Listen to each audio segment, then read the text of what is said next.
तो आज हम लोग पढ़ने वाले हैं पाठ नेताजी का चश्मा।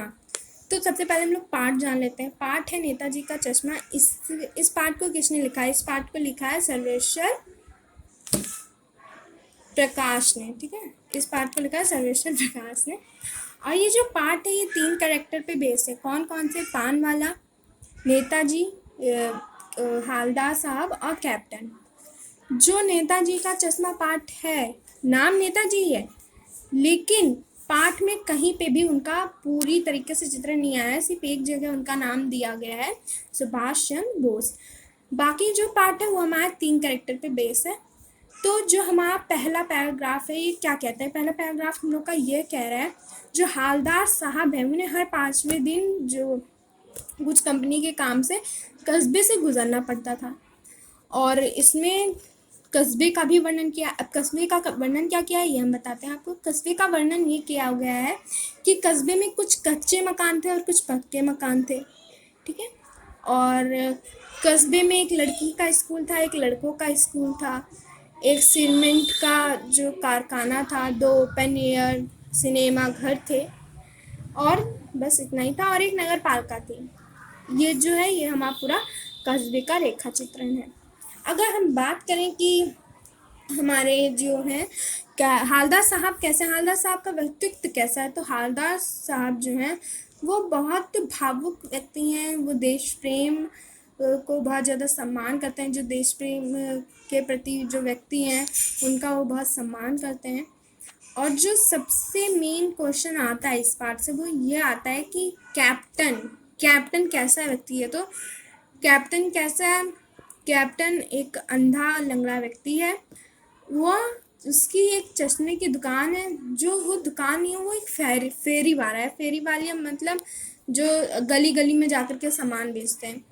उसके पास एक संदूकिया है और एक बांस के डंडे पे उसने अपने चश्मों को लगा रखा है। जो कैप्टन है वो बहुत बड़ा देशभक्त है। वो नेताजी सुभाष चंद्र बोस की मूर्ति को बिना चश्मे के नहीं देख पाता है। वो क्यों नहीं देख पाता? क्योंकि एक बहुत बड़ा देशभक्त है। साथ ही साथ हम अगर ये बात करें कि जब नेताजी की मूर्ति लगी कस्बे में तो वो देखा तो उसे कुछ अच्छा नहीं लगा। क्यों नहीं अच्छा लगा? क्योंकि वहाँ पे जो था नेताजी की जो मूर्ति थी उस पर चश्मा नहीं लगा हुआ था। और जो हमारा पान वाला है उसका रेखा चित्र क्या है? पान वाले का रेखा चित्र ये है कि वो मोटा है, ठीक है, और मोटा काला धब्बा जैसा इंसान है, जैसे कहते नहीं बहुत मोटा है ये व्यक्ति। इस तरह उसकी एक दुकान है कस्बे के बीचों बीच में। उसकी कद्दू के बीचों बीच में एक दुकान है मूर्ति के सामने। और उसी से जो है कैप्टन जो हालदार साहब हैं वो उससे पान लेके खाते थे। अब इसके व्यक्तित्व की बात की जाए तो वो बहुत ही ज़्यादा बात को समझता नहीं है और तुरंत उस पर टिप्पणी कर देते हैं। जैसे कुछ व्यक्ति नहीं होते कि बात की गहराई को ना समझ कर उस पर सीधे टिप्पणी कर देते हैं, हंसने वाली बात कर देते हैं।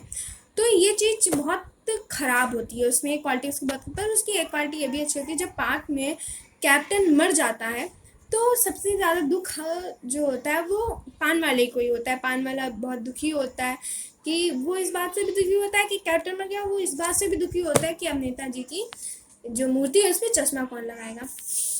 तो ये तो मैंने आपको समरी बता दी, हमने आपको रेखा चित्र बता दिया। अब हम आपको बताएंगे कि पार्ट के अंदर है क्या, जो रियल चीज़ है वो है क्या। देखिए क्या होता है, एक बार जो हालदार साहब है वो कंपनी के कार्य से जो नेताजी हैं वो गुजरते हैं कस्बे से। तो सॉरी, जो हालदार साहब हैं वो गुजरते हैं कस्बे से, तो वो रोकते हैं, गाड़ी रुकवाते हैं। जो उनका ड्राइवर होता है वहाँ पे जाके वो पान खाते हैं। वो पान खाते हुए मूर्ति को देख रहे होते हैं। वो कहते हैं वाह क्या आइडिया है। मतलब वो ऐसा इसलिए कहते हैं कि इनकी मूर्ति तो संगमरमर की लेकिन चश्मा उस पर ओरिजिनल लगा होता है, रियल लगा होता है। तो कहते हैं कितना अच्छा आइडिया है कि मूर्ति तो अपने कपड़े बदल नहीं सकती भाई, लेकिन उसका चश्मा तो बदला जा सकता है। तो यार ये सोचते हैं और चले जाते हैं। फिर जब वो अगली बार आते हैं तो वो देखते हैं कि पिछली बार अलग फ्रेम का चश्मा था और इस बार अलग फ्रेम का चश्मा है। वो यह देख के बहुत चकित से हो जाते हैं। फिर तीसरी बार भी वही होता है तो उनके मन में एक उत्सुकता सी आ जाती है। तो वो पूछते हैं, भैया किससे पूछेंगे? वो पूछेंगे पान वाले से। तो लेते हैं पान और कहते हैं कि ये जो मूर्ति पे चश्मा बदलता है कौन बदलता है? तो पान वाला पान थूकता है और कहता है कि कैप्टन बदल देते हैं चश्मा। वो कैप्टन, तो पान वाले जो हालदार साहब है उनके मन में और ज़्यादा उत्सुकता पैदा होती है कि अब ये कैप्टन कौन है। तो वो सोचते हैं कि कैप्टन हो सकता हो स्वतंत्रता सेनानी का बहुत बड़ा कोई वो योद्धा हो, या तो वो उनके साथ नेताजी के साथ कोई उनके साथ काम में करता होगा, या तो वो सेनानी होगा, बहुत अच्छा व्यक्ति होगा, लंबा चौड़ा कद का व्यक्ति होगा। नेताजी की मूर्ति को बिना चश्मे के नहीं देख पाता को, तो ये सब सोचते हैं। परंतु जब वो फिर पूछते हैं पान वाले से कि कौन है ये व्यक्ति, तो बताते हैं क्यों बदलता है ये व्यक्ति। तो कहता है कि आपको बहुत ज़्यादा दिलचस्पी हो रही है। तो वो कहते हैं कि क्या ऐसा कोई सेनानी बनानी है। तो वो कहता है वो क्या जाएगा फौज में। जो पान वाला है वो कहता है कि वो क्या जाएगा फौज में, वो तो लंगड़ा लूड़ा है, वो कैसे चला जाएगा फौज में। तो ये बात सुन के जो है उन्हें बहुत, हालदार साहब को बहुत ज़्यादा दुख होता है कि एक देशभक्त की इस तरीके से निंदा कर रहा है, कह रहा है कैसे जाएगा। तो फिर वो कहता है पानवाला कि वो देखिए आ रहा है सामने। तो वो देखते हैं तो उसके पूरा अपोजिट होता है पानवाला। मैंने आपको जैसे ही उसका रेखा चित्र बताया था कि पान वाले के पास कोई दुकान नहीं होती है, कस्बे सॉरी बाय से पान वाला निकल गया था। कैप्टन के पास जो होती है कोई दुकान नहीं होती, वो एक फेरी वाला होता है। तो देखता है तो बहुत ज़्यादा वो एक कहते नहीं है कि जो उन्हें सोचा उसके एकदम विपरीत पाए व्यक्ति को, तो उस तरह वो देखते हैं। लेकिन तब भी उनके मन में जो कैप्टन को देखते हैं तो हालदार साहब के मन में और ज़्यादा उनके प्रति सम्मान जागृत हो जाता है। तो एक दिन क्या होता है, ऐसे ही चलता रहता है कार्य, और एक दिन जो कैप्टन है वो मर जाता है, मृत्यु को प्राप्त हो जाता है। तो अब भैया हालदार साहब निकले तो उन्होंने देखा कि आज मूर्ति पे कोई चश्मा नहीं है। तो वो जाके पूछते हैं पान वाले से कि आज मूर्ति पे चश्मा क्यों नहीं है। तो पान वाला दुखी होता है बहुत ज़्यादा, और वो अपनी धोती का जो पल्लू होता है उसको लेता है, उससे अपनी आंखों को पोंछता है। तो इससे क्या दिखता है, इससे ये दिखता है कि उसकी मौत से बहुत ज़्यादा दुखी था। वह जब वो व्यक्ति जिंदा था तो वो भले ही उस पर मजाक करता था, लेकिन वो उसको बहुत ही ज़्यादा मानता था। तो बताता है बहुत दुखी मन से कि वह मर गया, कि कैप्टन की मृत्यु हो गई है। अब वो बहुत ज़्यादा दुखी हो जाते हैं हालदार साहब, और वहाँ से चले जाते हैं। और फिर वो चले जाते हैं तो अगले दिन उन्हें फिर आना होता है। तो अपने ड्राइवर को हुक्म देते हैं, उन्हें आदेश देते हैं कि तुम आज जो है चौराहे पे मत रुकना, मैं पान नहीं खाऊंगा, आज बहुत ज़्यादा काम है, मैं कहीं आगे जाके खा लूँगा। तो वो कहते हैं, लेकिन उनकी तो लत लग गया, कहते नहीं किसी चीज़ कार्य को करने की आदत हो जाती, तो उसे लत सी हो गई थी कि देखना है मूर्ति तो देखना ही है। तो जा रहे होते हैं और फिर उनकी नज़र मूर्ति पे चली ही जाती है, अपने आप को इतना रोकते। तो वो देखते कि मूर्ति पे सरकंडे का चश्मा है। तो वो देख करके एकदम अचंभित हो जाते हैं कि अरे कोई लगा भी सकता है मूर्ति पे चश्मा। मतलब उन्हें किसी बात की कोई आशा नहीं थी कि मूर्ति पे चश्मा दिखाई देगा, आज उन्हें देखने को मिलेगा। तो वो देख के बहुत, नेताजी की जो मूर्ति की विशेषताएं वो भी मैं आपको बता देती हूँ। नेताजी की जो मूर्ति थी वो संगमरमर की बनी हुई थी, वह बहुत सुंदर थी। और जो नेताजी की मूर्ति जिसने बनाई थी उनका जो नाम है वो हमें याद रखना है। नेताजी की मूर्ति जिन्होंने बनाई थी उनका नाम था मोतीलाल, ठीक है। और जो नेताजी की मूर्ति वो संगमरमर की बनी थी, सुंदर थी, अच्छी थी। और वह बस्ट, देखो बस्ट जो होता है वो जो सर की टोपी से लेकर के कोट के दूसरे बटन तक, उसे बस्ट कहते हैं। तो उतनी ही बड़ी जो थी मूर्ति थी, ठीक है। मतलब मीडियम भी नहीं थी, वो भी नहीं थी, बस्ट के कद की थी। टोपी से लेकर के कोट की दूसरी बटन तक की मूर्ति थी, और वह बहुत ही ज़्यादा सुंदर थी। मूर्ति किसने बनवाई थी, ये क्वेश्चन बहुत इंपॉर्टेंट है। मूर्ति नगर पालिका के लोगों ने बनवाई थी। और मैं आपको एक बात और बताना भूल गई, जो नगर पालिका थी उनकी अवधि समाप्त हो रही थी, उनकी जो अवधि थी वो खत्म होने के पास आ गई थी। तो उन्होंने कहा कि अब हमने कुछ ऐसा काम करना चाहिए जो लोग याद रखें, जो लोग देखें तो कहें हाँ वो जो सरकार थी, वो जो नगर पालिका के लोग थे उन्होंने बहुत अच्छा काम किया। तो उन्होंने मूर्ति बनवाने नेताजी को मूर्ति बनवाने के लिए सोचा, लेकिन जो मूर्ति थी वो बहुत देर में बन पाई। क्यों बन पाई?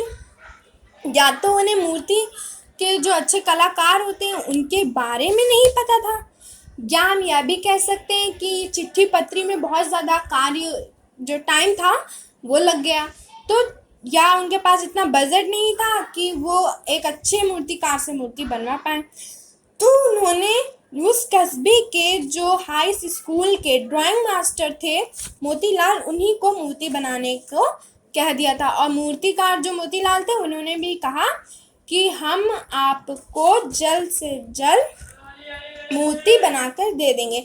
और यहाँ इस पार्ट में एक वर्ड यूज हुआ है, पटक देना।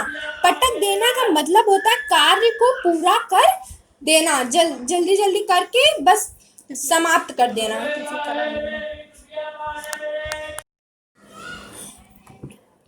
किसी तरह किसी कार्य को कर देना, बड़ी शिद्दत से जल्दीबाजी में करके बस पटक देना। ड्राइवर को आदेश देते हैं रुको रुको रुको, एकदम से गाड़ी को रुकवाते हैं। तो ड्राइवर हड़बड़ी में स्पीड में गाड़ी आ रही है तो एकदम से रोकता है, और वो गाड़ी रुकती भी नहीं है और वो कूद जाते हैं गाड़ी से अपनी। क्यों कूद जाते हैं? क्योंकि उनके अंदर बहुत ज़्यादा उत्सुकता थी, कैसे मतलब वो एकदम हैरान तरीके से थे। अब उन्होंने सरकंडे का चश्मा, अब यहाँ पे सरकंडे का चश्मा जो लगा हुआ था तो बहुत ज़्यादा खुश हो जाते हैं, एकदम शॉक्ड से होते हैं, मूर्ति को देखने लगते, निहारने लगते। तो जो सरकंडे का चश्मा है वो बच्चों द्वारा बनाया गया है। जो सरकंडे का चश्मा होता है वो खेल खेल में बच्चे बनाते नहीं है, ऐसे गांव में अक्सर लोग बनाते हैं, खेलते हैं बच्चे। तो उसी तरह सरकंडे का चश्मा उन्हें मूर्ति पे लगा देखा तो बहुत ज़्यादा खुश हो जाते हैं, उनकी आंखों से खुशी के आंसू उभर आते हैं, एकदम भावुक हो जाते हैं। वो भावुक इसलिए हो जाते हैं क्योंकि वो ये सोचते हैं कि मतलब आज भी जो ये है, जो हमारा समाज है, उसमें जो देश प्रेम की भावना पूरी तरीके से नष्ट नहीं हुई, पूरी तरीके से विलुप्त नहीं हुई है। और सबसे अच्छी बात तो ये है कि ये भावना जो है बच्चों में, क्यों अब उन्हें इस बात से कि ये भावना बच्चों में, तो उन्हें इस बात से क्या फर्क पड़ता है, क्योंकि बच्चे ही देश का भविष्य हैं। तो वो ये देख करके बहुत ज़्यादा एकदम खुश से हो जाते थे छोटी बात पे। लेकिन ये देखी जाए तो छोटी बात है, लेकिन जो देशभक्त है, जो एक गहरी बात तो समझता है, तो उसके लिए ये बात बहुत बड़ी है, क्योंकि बच्चों में देशभक्त की भावना है।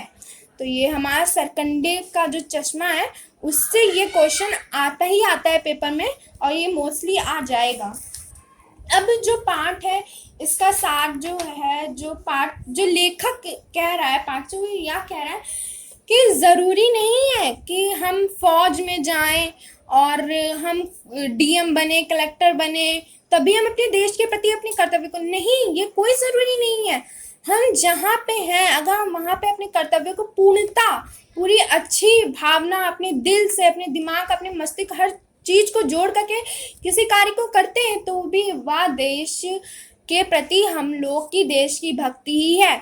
अब जैसे कि डॉक्टर, इंजीनियर, वकील, लॉयर, जो भी ये सारे व्यक्ति हैं, अब चाहे वो दुकान, मेडिकल स्टोर वाला दुकान हो या राशन का दुकान हो, अगर ये सारे व्यक्ति जो हैं ये अपना काम को एकदम ईमानदारी से करें, जैसे राशन वाला व्यक्ति है वो राशन में मिलावट ना करके एकदम शुद्ध राशन दे, डॉक्टर हैं वो गरीबों का फ्री में इलाज कर दें, वकील हैं वो गरीबों से फीस ना लेकर के उनका केस लड़ें।